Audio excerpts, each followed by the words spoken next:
lieu à Montréal, un Hilton était impliqué. Matthew Hilton avait battu Buster Drayton. Cette fois, c'est son frère Dave qui aura cette opportunité.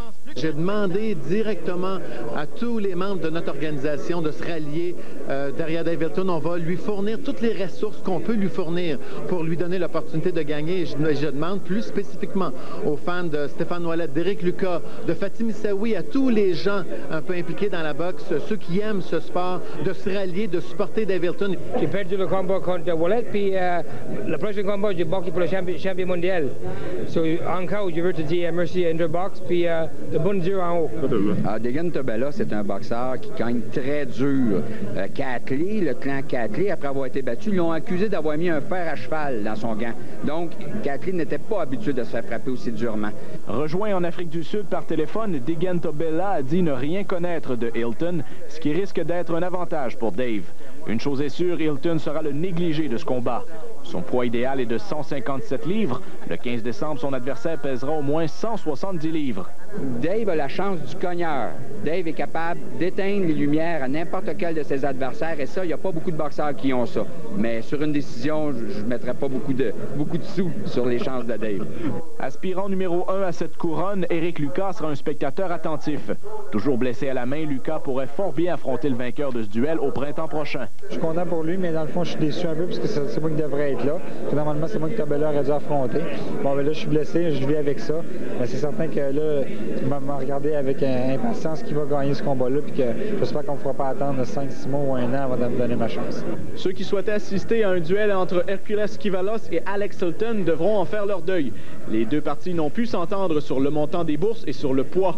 Kivalos et Hilton devraient toutefois participer au gala du 15 décembre. Leurs adversaires seront connus au cours des prochains jours. Martin Dion, à Montréal.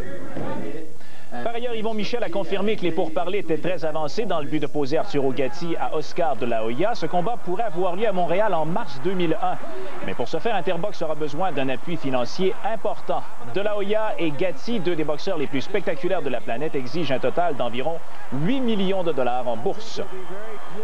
J'ai rencontré les gens d'Univision, j'ai rencontré les gens d'Arturo Gatti.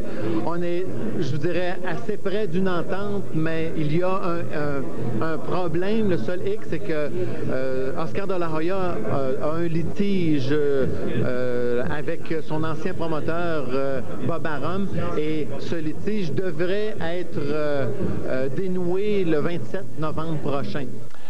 Et quand on évoque le gala du 15 décembre, le grand perdant semble être Stéphane Ouellet. D'ailleurs, le boxeur de Jonquière affirme avoir été trompé par Interbox, considérant avoir servi tout simplement à faire monter les enchères pour le clan Hilton. En entrevue, Ouellet a été cinglant envers Yvon Michel et le propriétaire et financier d'Interbox, Carl Mulleg. J'ai pris conscience d'une chose depuis longtemps qui est arrivée. C'est qu'on s'est servi de moi pour permettre à Hilton de dire oui, j'accepte ça. C'est beau, 100 000, c'est correct. Pendant que Ouellet avait demandé juste 35 000, monsieur. Puis ça m'écoeure bien raide. J'ai été manipulé. Ça fait longtemps que c'est comme ça. Sauf que, tu sais, je pense que, bon gars, c'est fini le bon gars, là. Même mon patron me donne deux fois par jour pour aller m'entraîner. Puis Yvon Michel, non, t'avais promis. J'ai dit, toi, tu m'as promis quoi? Tu m'as promis plus ça, j'ai parlé. Il a dit, toi, tu m'as promis plein d'affaires qui sont jamais arrivées. Comment je t'aurais promis d'aller en camp d'entraînement un mois dans le bois, là, aller loin de tout le monde que j'aime? Non, c'est pas vrai, ça. Tu joueras pas avec ça. Il dit, monsieur Mulleg est fâché. Il dit, qui mange de la marde, monsieur Mulleg?